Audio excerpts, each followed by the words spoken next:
Selamat pagi teman-teman.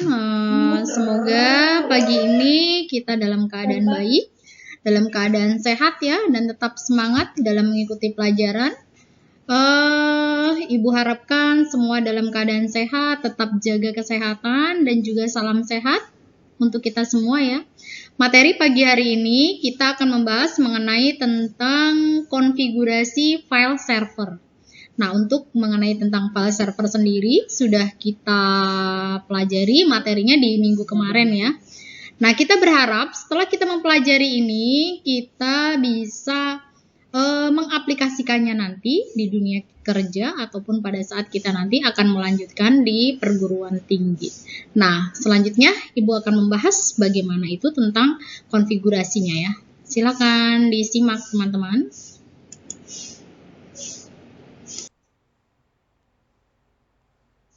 Baik, yang pertama Ibu akan membahas mengenai tentang Samba terlebih dahulu. Apa sih kegunaan daripada Samba? Kemarin di pertemuan minggu kemarin kita sudah membahasnya, yaitu manfaat daripada Samba sendiri adalah menghubungkan jaringan dengan sistem operasi yang berbeda, yaitu Linux dengan Windows ya teman-teman. Jadi jika kita menggunakan sistem operasi Linux, kalau kita tidak menggunakan file Samba, maka sistem operasi tersebut tidak akan bisa berkomunikasi dengan Windows. Nah, itulah manfaat daripada kenapa kita belajar Samba. Oke, next. Nah, kelebihan Samba sendiri yaitu yang pertama, program yang bersifat open source dengan lisensi GNU, yaitu Samba diproduksi oleh Linux ya teman-teman, yang kita tahu bahwa Linux itu adalah sistemnya dia open source.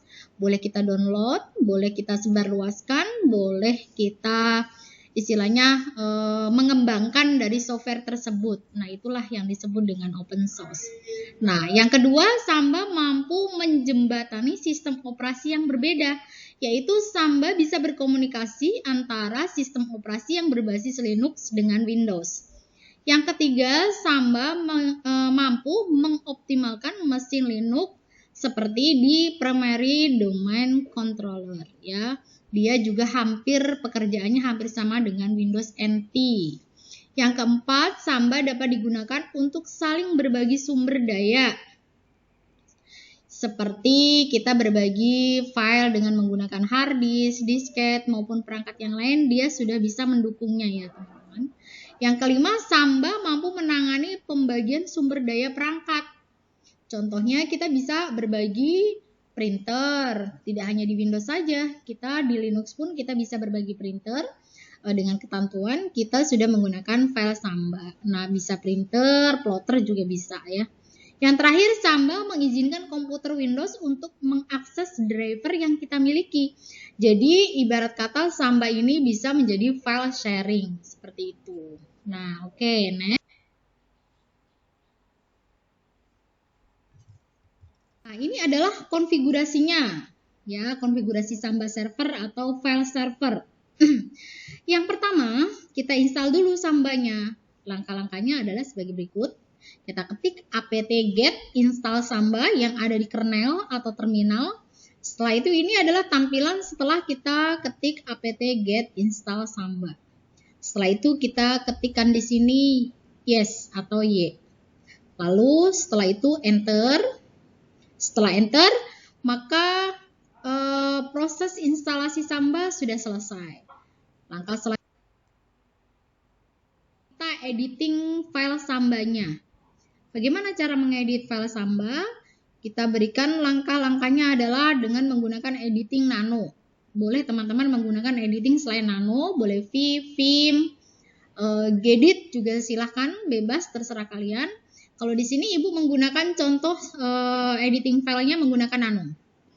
Ini nano/etc samba smb.conf ya. Lalu tambahkan file yang ada di sini teman-teman. Nah, ini adanya di kernel pada saat kita membuka nano etc samba.conf. Ini adalah file yang kita buat. Seperti itu. Ini ditambahkan. Ini dia tidak ada secara otomatis tapi kita ketik sendiri. Ya. Tambahkan seperti ini. setelah kita selesai menambahkan, kita simpan dengan langkah Ctrl O, Ctrl X. O adalah untuk menyimpan, X adalah keluar. Lalu selanjutnya,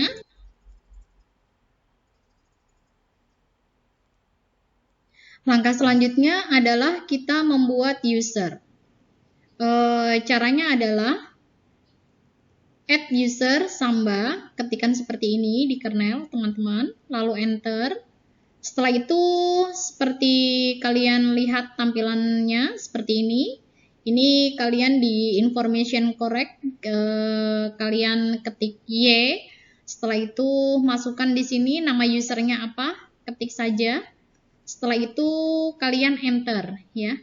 Nah, kegunaan dari user ini nanti pada saat kita membuka browser yang ada di dalam software Windows, nanti dia akan meminta nama user dan juga passwordnya. Jadi sebelum kita nanti buka user yang ada di dalam Windows-nya, kita buat dulu usernya yang ada di server Samba ya.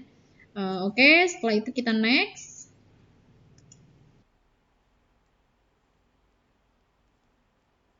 Yang tadi kita sudah membuat user, lalu kita buat passwordnya juga. Langkah-langkahnya adalah buka kernel seperti biasa, seperti ini. Kita masih bekerja di dalam kernel. Setelah itu ketikkan smb password, spasi -a, Samba, ketikkan seperti itu, lalu enter.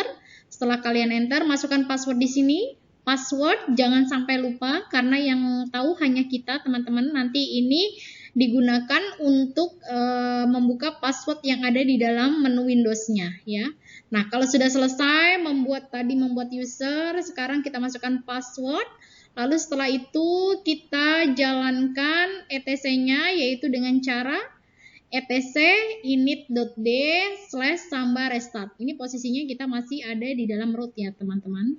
Kita belum keluar dari user. Nah, perbedaan antara root dengan user adalah di sini.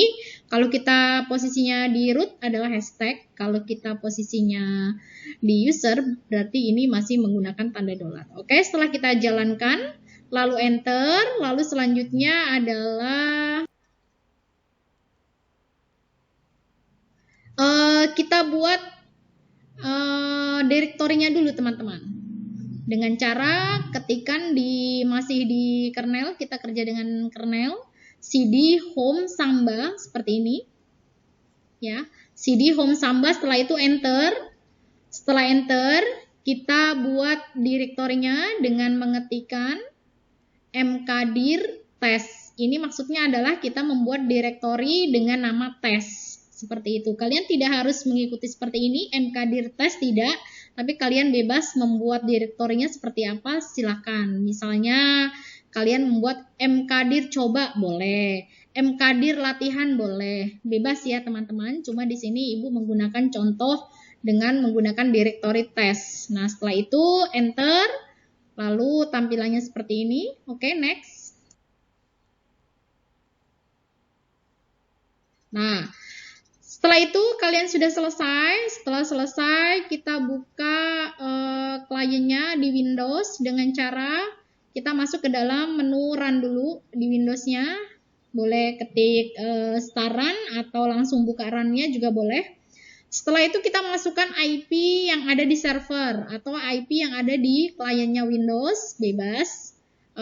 Ini IP tergantung dari komputer yang kita miliki. Ibu kasih contoh, misalnya IP saya 192.168.10.2. Nah, setelah itu kita klik OK.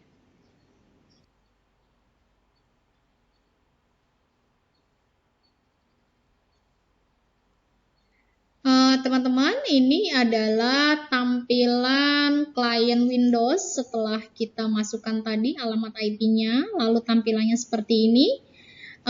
Jika kita mau mengambil data dari server, kita tinggal klik direktori yang ada di sini. Setelah itu ambil data yang kalian inginkan. Jika kita ingin ngeprint dari server Linux, kita tinggal double klik printer and faxes-nya di sini. Setelah itu kalian pilih jenis printer yang kalian inginkan. Setelah itu kalian bisa ngeprint dengan menggunakan klien Windows dan juga servernya menggunakan Linux ya teman-teman. Baik, itu tadi sudah Ibu jelaskan semuanya mengenai tentang beberapa langkah-langkah konfigurasi file server dan pengertian file server. Ibu harapkan kalian bisa mengikuti materi ini dan bisa mempraktekannya ya. Ibu akhiri sampai di sini. Kita bisa ketemu lagi minggu depan dengan materi yang berbeda. Assalamualaikum warahmatullahi wabarakatuh. Selamat pagi semuanya.